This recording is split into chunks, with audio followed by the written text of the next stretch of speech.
Hi everyone, I hope you're okay, and I hope that the videos will keep uploading and helping you out. Please know that, guys, this is a second video. Do expect 33 questions, guys, whereby I'm just answering past exam question papers. Organic is a big chapter, guys. It contributes plus minus 50 marks in your exam, so it's very very important for you to know how to tackle the exam questions. So I'm just guiding you guys on how to on how to tackle exam questions, né? Okay, and please note that the other videos are just in the link in the description below. Ne? Just click the link, you'll find all the videos there. Okay, before I even start, whenever I tackle this type of a question, guys, ne, it's very, very important to analyze each and every compound individually before you even start answering the questions. And if ever you are given an IUPAC name, your duty is to write down the structural formula. If you are given a structural formula, you must write down its IUPAC name. It's as simple as that, guys. Né? Before you even start answering. Okay. For the first compound, I have pent 2-in. Pent 2-in. It simply means I have a double bond between carbon number 2 and 3. I'll just draw my structure over here. It will be like this. For the fact that my prefix is pent, it simply means that the longest chain has 5 carbons. Alright, together. And then between carbon number 2 and carbon number 3, I have a double bond because there's pent 2 in there. Né? And then all I have to do is to just balance the number of bonds around the carbons. Remember that each and every carbon should be surrounded by 4 bonds. And then I must just write the hydrogens over there. So that's my structure, pent 2-in. Then for compound B, I'm given a structural formula. That means I must write down the IUPAC name. I can see that I have a hydroxide ion there on my terminal carbon. So I'm dealing with an alcohol. And the type of an alcohol I'm dealing with is a primary alcohol. Why is it a primary alcohol? Because the carbon bonded to the hydroxide ion is at the terminal end. Okay. So whenever I name my alcohol, I must start counting from the carbon which is closer to the functional group. So this carbon over here is closer to the functional group, so that will be carbon number 1, carbon 2, and carbon 3. So that's my longest chain together. But I can see that on my longest chain, I do have a side chain in carbon number 2. So whenever I'm giving whenever I'm writing the IUPAC name, I must start by mentioning the side chain. This will be 2-methyl, and then I must then deal with my parent chain. It's propane 1-ol. The 1-ol just simply tells me the hydroxide ion is in carbon number 1. Okay, and then for compound C, I have propyl methanoate. This type of a compound is an ester. Remember that, guys, an ester is made of 2 organic compounds, a primary alcohol as well as a carboxylic acid together.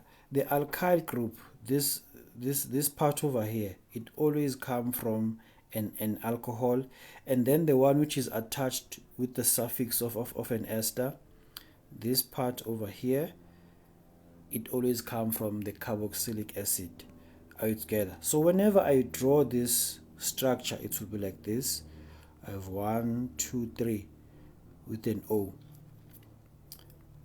It's propyl methanoate. That means the double bond goes with the methane together. So it simply means I've combined propane 1-ol and methanoic acid in the presence of a sulfuric acid, which was concentrated to produce this ester over there. Together. So that will be the IUPAC name. Let me write the H's.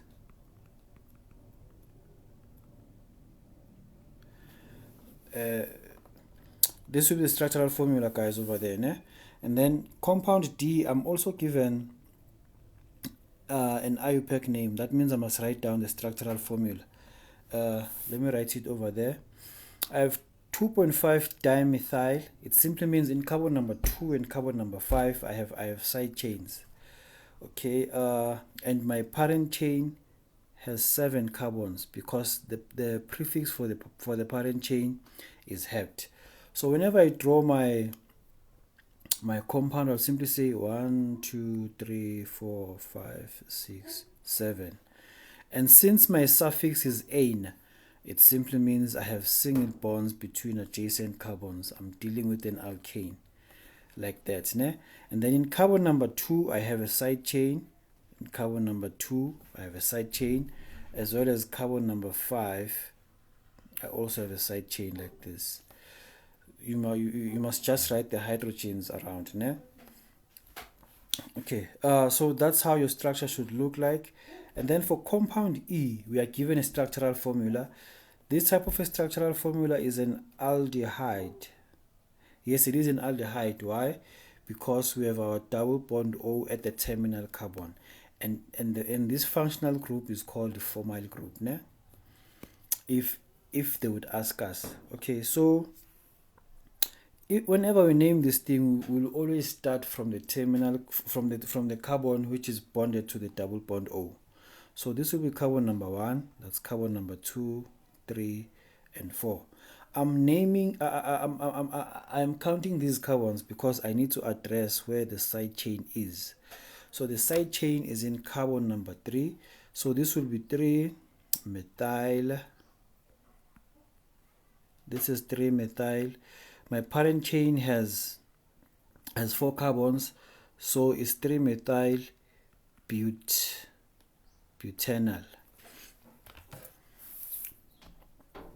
Okay, and then for compound F, I have a double bond O between 2 adjacent carbons.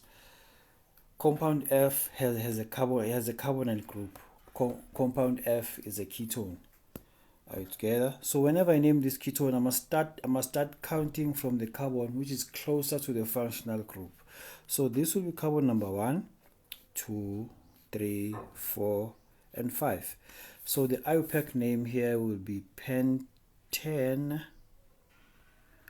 2-one. The 2-one simply tells me that the functional group for the ketone is in carbon number 2. So that's how my IUPAC name would be. So now let me answer the question. Write down the letter representing the compound which is an aldehyde. We said an aldehyde is compound E because it has a double bond O at the terminal carbon. A letter that has this general formula. This is a general formula for alkenes. The only alkene we have is compound A because it has double bonds between adjacent carbons. That's compound A. What's in it? A letter which is a compound rather which is unsaturated. An unsaturated compound is also compound A because it is an unsaturated hydrocarbon. A ketone is in compound F and its IUPAC name, we just said it's pentane 2-one. A hydrocarbon, a compound that consists of hydrogens and carbons only. That's compound D and also compound A. So I believe if you write any of the two, you'll get your mark. Then 3.1.6, a compound that can be represented by a reaction of an alcohol with the carboxylic acid. Remember that I told you that whenever you react an alcohol with the carboxylic acid in the presence of a concentrated strong acid such as sulfuric acid, you will form an ester. There's only one ester over there, and that's compound C. So compound C can be prepared by the reaction of an alcohol and the carboxylic acid. Okay, we are then asked to write down the structural formulas of compound A. Compound A, we've already drawn the structural formula. There is it over there. Remember that our double bond is between carbon number 2 and 3. Okay, and then for compound D, our structural formula is this one. You just have to write your hydrogens there.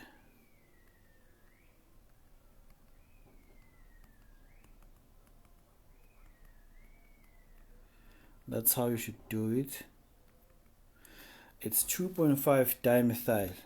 In carbon number 2 and carbon number 5, we do have our side chains. So the structural formula is accurate. Okay, write down the name of the functional group of compound F. Compound F is a ketone. Its functional group, it's called a carbonyl group. Ne? It's a carbonyl group, or you can say it's a carbonyl ion. Carbonyl group. And then compound B, the IUPAC name of compound B, we've already written it. It's 2-methyl propane 1-ol. That's 2-methyl propane 1-ol. That's how, guys, we're supposed to tackle this question over there. Thank you for your time. Stay tuned, guys, and wait for more videos. Thank you.